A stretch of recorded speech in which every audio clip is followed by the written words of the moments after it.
Nós vamos convidar agora aquilo que a gente tem assim de mais precioso dessa igreja. São as nossas crianças. Eu não posso falar os nossos filhos porque ainda não tem, mas eu posso falar as nossas crianças, né? São as nossas crianças. Esses pais vão vir aqui à frente porque o desejo deles é pedir ajuda, o auxílio divino, para poder produzir essa mensagem na vida dos seus filhos. Quero convidar aqui pelo nome das crianças o Gabriel Teixeira de Carvalho, juntamente com a sua família. Por favor, venha até aqui à frente. Ajuda, o auxílio divino, para poder produzir essa mensagem na vida dos seus filhos. Quero convidar também a Gabriela Caroline dos Santos, juntamente com a sua família. Andressa Beatriz Coelho Viana, junto com seus pais e com seus familiares. Amanda Larissa Coelho Viana, são as duas irmãzinhas. Júlia Marotti dos Santos e Gabriela Marotti dos Santos. Juliana Bessegato Schubert e Giovana Bessegato Schubert. E o Emanuel Machado Dornelles. Juliana Bessegato Schubert e Giovana Bessegato Schubert. Olha que coisa boa. E o Emanuel Machado Dornelles. Essa frente, ela se abrilhanta com cada figurinha amada dessa, né? Olha que coisa boa. Aliás, eu sei que quase derrubei aqui, né? Eu sei que a frente é pequena, mas se tiver mais alguém da família, pode convidar para vir para cá. Tem mais alguém? Não? Ok? Fique bem à vontade. Se quiser, o vô, a avó, né? Se está por aqui, pode convidar para vir aqui. Esse é um momento muito especial. Ele é diferente de qualquer coisa. Você vai olhando esses serzinhos amados por Deus e por suas famílias, e eu fico pensando, qual é o futuro que Deus tem planejado para eles? Que sonho Deus tem para esses pequenos? E é realmente uma coisa agradável. Imagine você, eu, por exemplo, se eu tivesse uma filha assim, eu ficaria perdidinha por ela. Se eu tivesse uma garota meiga desse jeito, seria muito feliz. E por isso que eu tenho orado muito ao Senhor. Olha quanta beleza. Isso alegra o lar de vocês, tenho certeza disso. O lar é diferente. Tem o antes e o depois. Mas eu tenho certeza de que o depois, apesar de você ter perdido o seu sono, muitas vezes, valeu ou não valeu a pena? Valeu. Tenho certeza disso. Cassiano, eu lembro do Cassiano em Mamborê. Eu não era pastor dessa igreja, o Cassiano estava lá, sentadinho com a sua filhinha. Olha o tamanho dessa moça. E essas meninas brincando nas pedrinhas ali, né, Cassiano? Enquanto a gente ouviu o sermão do pastor José Santos. Amigo, essa criançada maravilhosa que a igreja tem, não é o futuro da igreja, é o hoje. É o hoje. E eu quero deixar com esses pais uma pequena mensagem. Na verdade, essa mensagem diz o seguinte, é de Jesus. Lucas capítulo 2, quando a Bíblia fala de Jesus, diz assim, olha: e crescia Jesus em sabedoria, estatura e graça diante de Deus e dos homens. Pai, esta responsabilidade é muito maior do que vocês. A má notícia é que vocês não têm condições de cumpri-la em suas vidas. Não têm. É muito grande. Por outro lado, veja, o grande segredo de Jesus é que Maria era uma mulher temente a Deus. Quem duvida isso? Que mulher maravilhosa. A Bíblia chama de especial, bem-aventurada. Uma mulher escolhida por Deus para ser a mãe do Salvador. Essa mulher, ela era temente a Deus. E por ser temente a Deus, sabe o que ela produziu? Um filho que também temia o Senhor. Esse é o desafio de vocês. Não é educar as crianças, não é cuidar delas. Sim, cuidar sim, mas essa não é a principal tarefa. A principal tarefa de vocês é temer a Deus, ter comunhão com Deus, pedir ajuda a Ele, porque essa tarefa é maior do que vocês, mas ela é gratificante. Nós vamos ter agora um momento muito especial preparado pelo coral dessa igreja, e vou pedir para vocês darem uma afastadinha para cá, para lá, e nós vamos receber o nosso coral. Eles têm uma mensagem bem especial para esse momento, e nós vamos ouvir. Essa mensagem, na verdade, é primeiro para louvar a Deus, mas também para louvar a Deus pela presença maravilhosa dos filhos aqui conosco na igreja. Bem especial para esse momento, e nós vamos ouvir. Essa mensagem, na verdade, é primeiro para louvar a Deus, mas também para louvar a Deus pela presença maravilhosa dos filhos aqui conosco na igreja.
Obrigado, viu, crianças? Foi muito bom.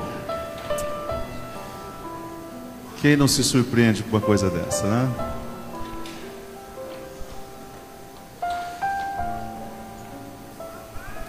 Esse momento eu quero convidar aos anciãos dessa igreja, aqueles que estão presentes, quero que eles venham aqui à frente. Vou precisar da sua ajuda. O bom é que eu tenho bastante colos experientes aqui. Colo de avô, de pai, né?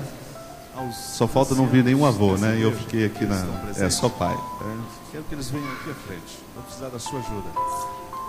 O bom é que eu tenho bastante colos experientes aqui.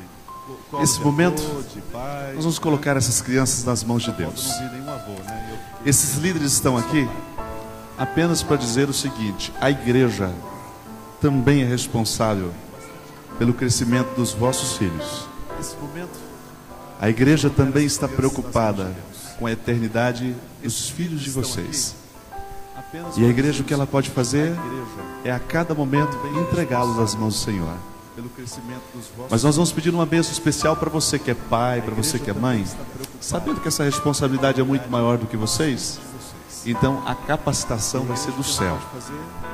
Vocês vão ser tomados pelo Espírito de Deus com muita sabedoria, sabendo lidar em cada fase, para que eles sejam orgulho, alegria, tragam honra a vocês, e mais do que isso, família unida, para estar vendo Jesus voltar. Aqui na frente nós vamos ajoelhar. Pode escolher uma criança, né? Vocês vão pegar essas crianças no colo agora nesse momento. A igreja vai ficar assentada, mas no momento da oração eu vou pedir para você estender aí do seu lugar a sua mão, para a gente trazer uma bênção especial para essa família aqui, ok? Aí você participa conosco também do momento dessa oração. A igreja vai ficar assentada, mas no momento da oração eu vou pedir para você estender aí do seu lugar a sua mão, para a gente trazer uma bênção especial para essa família aqui, ok? Aí você participa conosco também do momento dessa oração.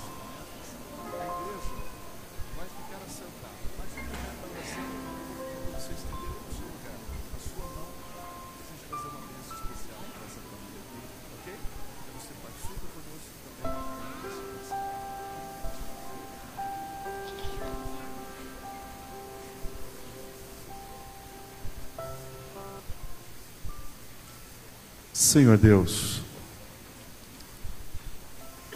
nos braços da igreja, nesse momento, está o depósito mais precioso que temos. Senhor Deus, esta igreja, Senhor, tem alegria de colocá-los nos teus braços de amor. Cada filho teu que está aqui, Senhor, o invista com a presença do Espírito Santo em suas vidas. Que essas crianças sejam cheias do Espírito Santo. E que cada passo que derem, longe do olhar dos seus pais, que o anjo da guarda de Mateus 18, aquele que todos os dias está no trono da graça de Deus, visitando o Senhor e falando dessas crianças, que esse anjo possa guardá-las, possa velar por elas, e que elas possam crescer em estatura e graça diante de Deus e dos homens.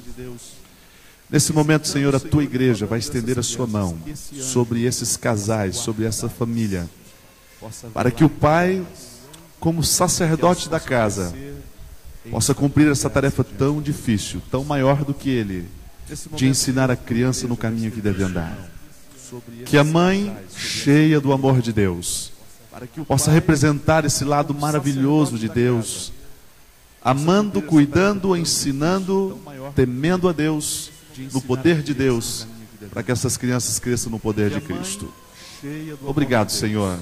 Cuide de todas elas em nome de Jesus. Amém. Amando, cuidando, ensinando, temendo a Deus, no poder de Deus, para que essas crianças cresçam no poder de Cristo. Obrigado, Senhor. Eu vou pedir ajuda agora para Mercedes, que pelo Ministério da Criança preparou algo bem diferente e agradável. Uma Bíblia. E nessa Bíblia, essas crianças vão deixar os seus pezinhos marcados, né? Para cumprir aquela promessa ali, né? O caminho que elas devem andar, exatamente esta, né? Na Bíblia, na Palavra de Deus. E nessa Bíblia, essas crianças vão deixar os seus pezinhos marcados, né? Para cumprir aquela promessa ali, né? O caminho que elas devem andar é exatamente esta, né? Na Bíblia, na Palavra de Deus.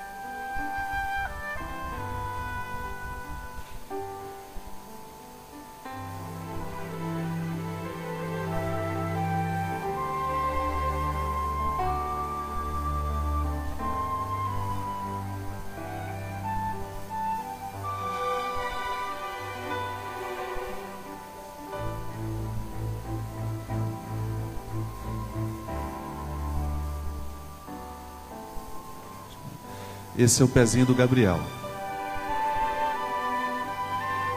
Já deixou sua marquinha aqui na Palavra de Deus.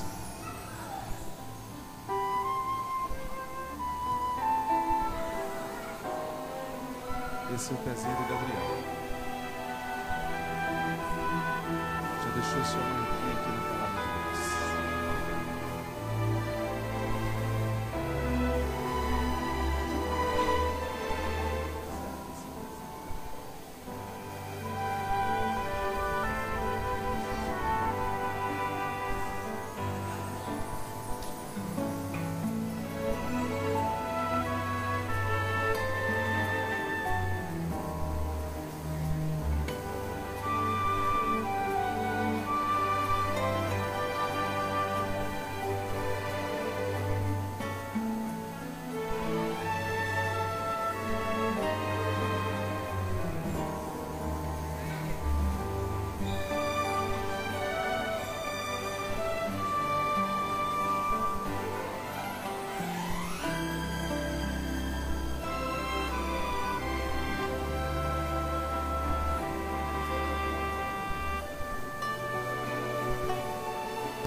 Pais, muito obrigado. Foi um momento muito especial, né? Quem me dera ter pelo menos uns 4 desses comigo, né? Deus abençoe vocês nessa caminhada. Agradeço. Pais, muito obrigado. Foi um momento muito especial, né? Quem me dera ter pelo menos uns 4 desses comigo, né? Deus abençoe vocês nessa caminhada. Agradeço.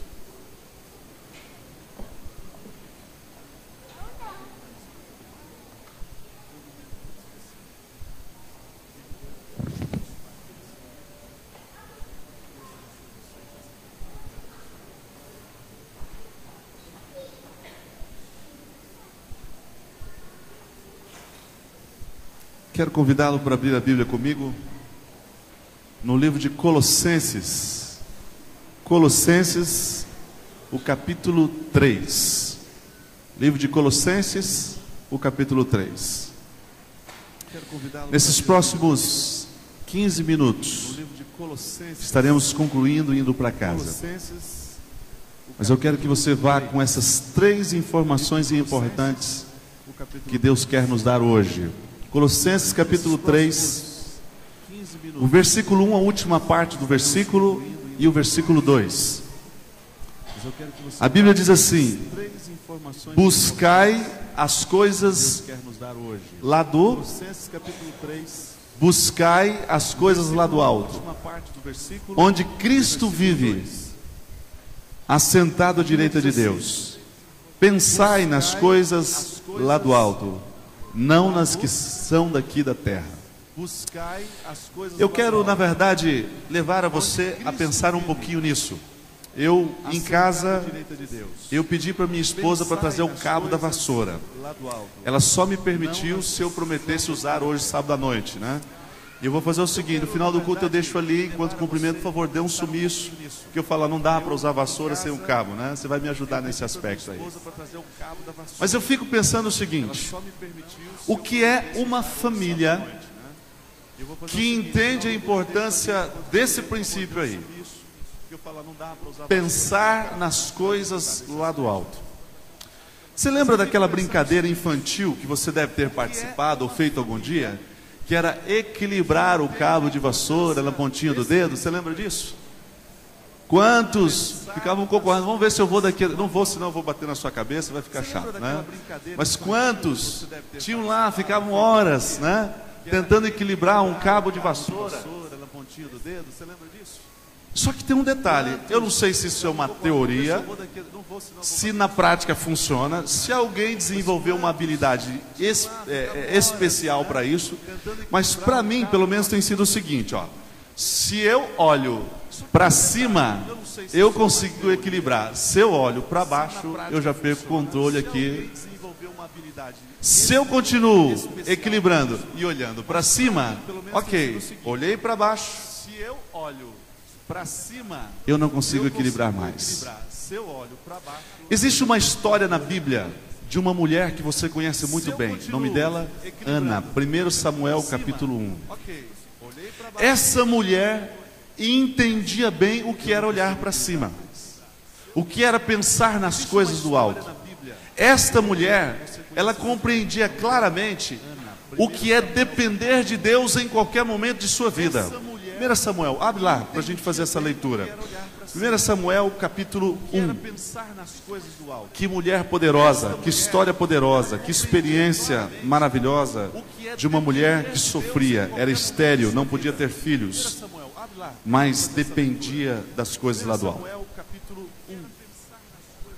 Que mulher poderosa, que história poderosa, que experiência maravilhosa de uma mulher. 1 Samuel capítulo 1, versículo 1 em diante diz assim: mas dependia das coisas lá. Houve um homem de Ramataim Zofim, da região montanhosa de Efraim, cujo nome era Eucana, filho de Jeroão, filho de Eliú, filho de Tou, filho de Zufi, efraimita. Tinha ele 2 mulheres. A primeira chamava-se como? É bem provável que a primeira esposa de Eucana, Ana. Mas aí Eucana descobriu que Ana era estéril. Era um homem temente a Deus. Eucana era um levita. Ele confiava em Deus. Mas nesse momento, em vez de olhar para cima, ele olhou para baixo. Era corriqueiro. Quantas histórias nós temos na Bíblia de homens de Deus que tiveram mais esposas? E o levita, em vez de olhar para cima e pensar assim: bem, minha esposa é estéril, mas quem disse que Deus não pode mudar essa situação? Por que não estar ao lado da minha esposa e clamar ao Senhor para que Ele mude essa situação? Uma mulher sem filhos, qual era o valor para essa época, para essa cultura? Eucana então foi atrás de uma segunda esposa. Solução humana. solução que não é fruto de oração, solução que não é fruto de uma comunhão com Deus. Apesar de ter sido um homem de Deus, a outra chamava-se Penina, diz a Bíblia. Penina tinha filhos. Ah, está aqui, alcançou o seu objetivo. Se a ideia de uma segunda esposa era a possibilidade de ter filhos, Eucana conseguiu. Penina tinha filhos. Mas a Bíblia diz que em vez de produzir alegria, aquele lar, em vez de produzir muita paz, o que se via era algo diferente. Olha o que diz a Bíblia. Este homem subia da sua cidade, versículo 3, de ano em ano adorar e sacrificar ao Senhor dos Exércitos, em Siló. Versículo 4. No dia em que Eucana oferecia o seu sacrifício, dava a ele porções destes a Penina, sua mulher, e a todos os seus filhos e filhas. A Ana, porém, dava porção dupla, porque ele amava, ainda mesmo que o Senhor a houvesse deixado estéril. E a Bíblia diz que esse ato de Eucana e outros mais trouxeram algumas consequências. Versículo 6. A sua rival a provocava excessivamente para irritar, porquanto o Senhor lhe havia cerrado a madre. E assim o fazia ele, de ano em ano. Em todas as vezes que Ana subia à casa do Senhor, a outra a irritava, pelo que Ana chorava e não comia. Então Eucana, seu marido, lhe disse: Ana, por que choras? Por que não comes? Por que está o teu coração triste? Não te sou eu melhor do que 10 filhos? Após terem comido e bebido em Siló, estando Eli, o sacerdote, assentado numa cadeira junto ao pilar do templo do Senhor, levantou-se Ana com a amargura de alma, orou ao Senhor, chorou abundantemente, fez um voto dizendo: Senhor dos Exércitos, se benignamente atentares para a aflição da tua serva, e de mim te lembrares, e não te esqueceres, e lhe deres um filho varão, ao Senhor. Olha que interessante esse voto. Ao Senhor eu o darei. Por quanto tempo?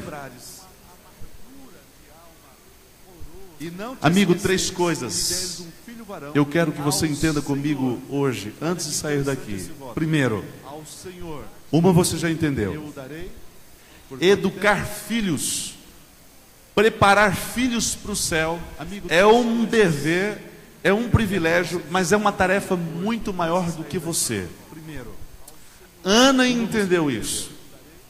Ana chorou copiosamente na frente do Senhor, mas ela chorou antes, e a Bíblia diz que ela chorou depois também, porque a Bíblia diz que depois que Samuel nasceu e foi levado ao santuário, imagina, você mãe, pegar uma criança de 3 para 4 anos e entregar na mão do sacerdote lá em Siló, e agora voltar para casa novamente, deixando o seu filho amado. Você sonhou com ele, você chorou por ele, você orou por ele, você clamou, agora você tem, mas ela foi fiel a Deus e cumpriu o seu voto. Que coisa mais complicada.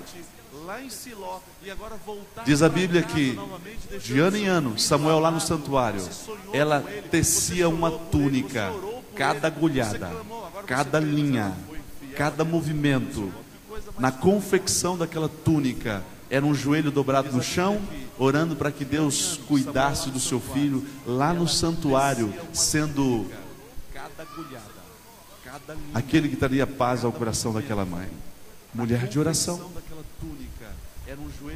Não tem outro caminho. Eu queria te trazer uma fórmula mágica, mas não tem outro caminho a não ser fruto de oração. Eu estou sem o apresentador, eu vou precisar que me ajude aí. Coloca na tela aquele primeiro texto. Observe esse texto. Eu não vou conseguir te explicar os detalhes desse texto de Ellen White, mas ele me fez pensar um pouquinho no tamanho da responsabilidade que eu e você temos frente às nossas crianças. Diz lá assim, olha: todo pecado, toda ação injusta, toda transgressão da lei de Deus influi com forças 1000 vezes maior sobre o praticante do que sobre a vítima. Toda vez que se abusa ou se faz mau uso de uma das gloriosas faculdades com que Deus enriqueceu o homem, essa faculdade perde para sempre uma parte de seu vigor e nunca mais será como antes de sofrer o abuso. Todo abuso infligido à nossa natureza moral nesta vida é sentido não só no tempo presente, mas também em que momento? E aqui, se você me perguntar, eu não consigo te explicar. Ela continua dizendo: embora Deus perdoe o pecador, a eternidade não ressarcirá a perda voluntária experimentada aqui nesta vida. Próximo texto, a continuidade dele, pode colocar lá. Ingressar na próxima vida futura, destituído de metade do poder que poderia ser levado para lá, é um terrível pensamento, diz ela. Os dias de graça perdido aqui aqui, por não adquirir uma habilitação para o céu, constitui uma perda que jamais será recuperada. As capacidades de fruição serão menores na vida futura por causa dos maus tratos e do abuso das faculdades morais nesta vida. E ela conclui assim: por mais alto que cheguemos na vida futura, poderíamos elevar-nos cada vez se houvéssemos aproveitado o máximo os privilégios e as áureas oportunidades que nos foram conferidas por Deus para desenvolvermos nossas faculdades no tempo presente, nesta existência probatória. Já parou de pensar nisso? O que eu faço aqui reflete a minha eternidade no céu depois. Não está dizendo que você não vai ser perfeito lá, não é isso que o texto está dizendo. Ele só está dizendo o seguinte: cada oportunidade que Deus gera na sua vida hoje concretiza algo especial de crescimento na eternidade. Você vai avançar muito mais longe na eternidade, no seu crescimento pessoal, no seu crescimento espiritual e em todos os aspectos, com as oportunidades aproveitadas aqui nessa existência probatória, nesse tempo presente. Tua responsabilidade como pai é ou não é grandiosa, muito maior do que você? Com as oportunidades aproveitadas. O que você ensina para o seu filho hoje tem consequências eternas. Não é só de perdição ou salvação, consequências eternas. Ana era uma mulher de oração. Ana era uma mulher que derramava, a Bíblia diz, derramava o seu coração na presença do Senhor. Ana estava preocupada com a educação do seu filho. Ana estava preocupada em preparar uma pessoa todos os dias para o Senhor. Espera aí, o filho para você é o quê? Motivo de orgulho? Maravilha. O dia que eu tiver também vai ser motivo de orgulho, alegria. Mas mais do que isso, eu preciso entender que pais cristãos têm filhos para dedicar a vida dos seus filhos todos os dias ao Senhor. Não pode ser uma proforma. Cada dia lutando com o Senhor para que esses filhos cresçam dentro do plano de Deus. E quero concluir dizendo algo para você. Interessante, não sei se você já percebeu isso. Nesses 18 anos de ministério, visitando muitos pais, ouvi de alguns deles. Quando fui visitá-los, o filho tinha 8 anos, 9 anos, e ao conversar com esse pai, a criança muitas vezes estava participando da classe batismal, queria se batizar, e ao conversar com o pai dizia assim: meu filho não tem idade, não está preparado para tomar uma decisão tão importante. Quem disse para você? A criança muitas vezes estava participando da classe batismal, queria se batizar. Deus vai usar as crianças para pregar o Evangelho quando você não puder mais pregar? Quem disse isso para você? Ele tem condições de tomar decisões seculares e importantes. Tem adulto que não consegue ligar um celular, mexer no iPad, ligar um computador. Uma criança de 3 anos já está teclando no computador. Meu sobrinho conversa comigo desde os 3 anos teclando. É verdade, aos 3 anos ele escrevia as palavras todas grudadas. Era uma frase só, de uma ponta a outra. Mas ele já 3 anos. Ele lia e escrevia. Não foi estimulado pelo pai, não foi estimulado pela mãe. Algo natural. Ele desenvolveu isso. E quando eu conversava com meu irmão pelo Skype, ele sentava do lado e dizia assim: titio, vamos teclar. Eu falei: puxa vida, que linguagem. que eu nunca imaginava que eu ouvi de um menino de 3 anos. E ele sentava com o dedinho dele lá, ó, catando milho e pá, pá, pá. E eu lembro que uma vez eu levei uma bronca do meu irmão, que eu perguntei assim, ele estava indo no maternal, eu não sei nem se esse nome é hoje ainda, né? Estava indo no maternal, e eu perguntei assim, já conheceu uma namorada, coisa de adulto, né? Já conheceu uma namorada? E aí o pai dele diz assim, ô irmão, para com isso, o menino tem 3 anos, né? Às vezes você até confunde, criança tem 3 anos. Uma brincadeira, de um tremendo mau gosto, né? Eu tive que corrigir isso depois. 3 anos. Agora, por que uma criança de 8 anos não pode tomar uma decisão de servir a Jesus? Confunde, criança tem 3 anos. Uma brincadeira, de um tremendo mau gosto. Conheço uma família. Esse irmão recebeu a visita do pastor Josias. Não pode tomar uma decisão de servir a Jesus. Foi feito um apelo para que o filho dele se batizasse. Uma filha, aliás. Conheço uma família. E o irmão disse assim para o pastor Josias, não, eu não quero que minha filha se batize. E a menina começou a insistir com o pai, porque foi se aproximando do batismo da primavera e ela foi insistindo. Sabe o que o pai fez?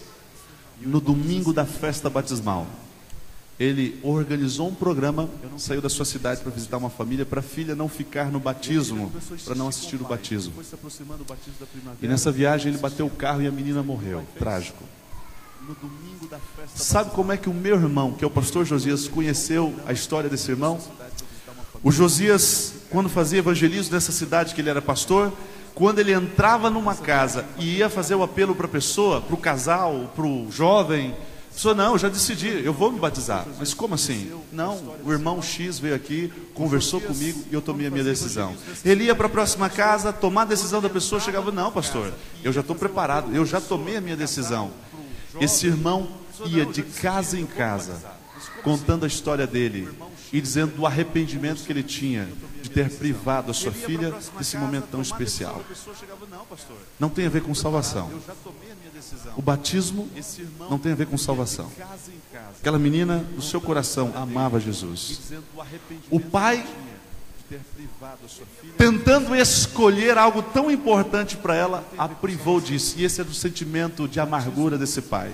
Ele confiava no poder de Deus. Esse pai reconheceu o perdão de Deus em sua vida. Veja, nada tem a ver com o futuro eterno dessa família. Foi um acidente, foi trágico, mas foi um acidente, foi uma fatalidade. Mas ele entendeu a importância de decisões, de tomar decisões. Eu quero dizer para você, não sobre batismo, não é exatamente isso que a gente está trabalhando hoje. Eu quero que você entenda a importância de cuidar dessas crianças, como pais, como professores, como membros dessa igreja que ama esse tesouro que Deus tem concedido a essa igreja, que é do presente, não é do futuro, não é a geração do futuro, é a geração de hoje, porque hoje Deus tem usado essas crianças. Eu trabalho há algum tempo com um homem, sempre ligo, converso, estudei a Bíblia com ele, o nome dele é Seu Constante, ministro da Igreja Católica. Alguns sábados atrás ele estava sentadinho aqui no dia do amigo, ele veio almoçar na minha casa, veio lá de Umarama almoçar na minha casa, ficou sentadinho aqui desse lado. Eu já estudei tudo com ele e não consegui convencer aquele camarada a tomar uma decisão mais firmada. Ele ama a Igreja Adventista, ele é simpatizante com a Igreja Adventista, mas ainda não tomou uma decisão em relação a essa mensagem. Sabe quem é que vai ganhar o coração daquele pai? Eu tenho quase certeza que é uma filhinha que ele tem, que chama-se Giovana, de 7 anos de idade. Aquela menina vai se batizar no final desse ano, no dia do seu aniversário. E ela está dizendo assim, eu estou lutando para que meu pai se batize junto comigo. Isso é possível? Não sei, pode ser que não. Mas ela, com 7 anos, tem dobrado o seu joelho no chão e tem dito assim, Senhor, para o pai está ali do ladinho, com o joelhinho dobrado do lado dela, Senhor, toque no coração do meu pai, para que ele se batize junto comigo. Como não dizer do potencial em Deus dessas crianças? Mas eu tenho uma grande responsabilidade. Esse momento, não importa se isso vai criar um certo tumulto, mas você vai se movimentar na igreja. Nós vamos orar agora. Se a tua família está perto de você, então reúna a sua família, fique em pé onde você está, abrace sua família, que nós vamos orar por eles agora, por vocês, pelo teu lar. Se os seus filhos estão distantes de você, convide-os. Escolha um momento, um lugar, aliás, aqui, um canto, una a sua família, esteja do teu lado, porque nós vamos clamar ao Senhor agora. Família abraçada. Queremos a misericórdia de Deus. Queremos o poder de Deus para viver essa experiência aqui, plantarmos aqui aquilo que colheremos na eternidade. Então não tem problema, está longe? Vá, se tem o vô e a avó ali pertinho, puxa para perto de você, ok? Puxa para perto de você. Abraça a sua família nesse momento. Eu vou estar abraçado com o pastor Ricardo. Minha esposa está lá para me ajudar. Se alguém estiver sozinho do seu lado, ele representa sim uma família, mas você vai abraçá-lo, ok? Não deixa ninguém sozinho. Esse é o momento de clamarmos ao Senhor juntos, em família. Se alguém estiver sozinho do seu lado, ele representa sim uma família, mas você vai abraçá-lo, ok? Não deixa ninguém sozinho. Esse é o momento de clamarmos ao Senhor juntos, em família. Se tiver alguém pertinho de você, dá uma olhadinha do teu lado aí. Se tem alguém sozinho, você puxa junto. Abraça, coloca junto com a sua família. Eu sei que Deus, Ele ama essa unidade. Ele ama esse projeto divino que Ele mesmo idealizou. Ele ama a família e vai mover o céu. O segredo é a oração, é a dependência de Deus, porque Ele vai mover o céu para que você seja muito feliz. Talvez nesse momento você está aí abraçado e olhando e faltando, quem sabe, o seu filho. Pastor, meu filho não está aqui. Então eu quero dizer algo bem especial sobre isso. Deus respeita a liberdade de escolha dos seus filhos, do seu.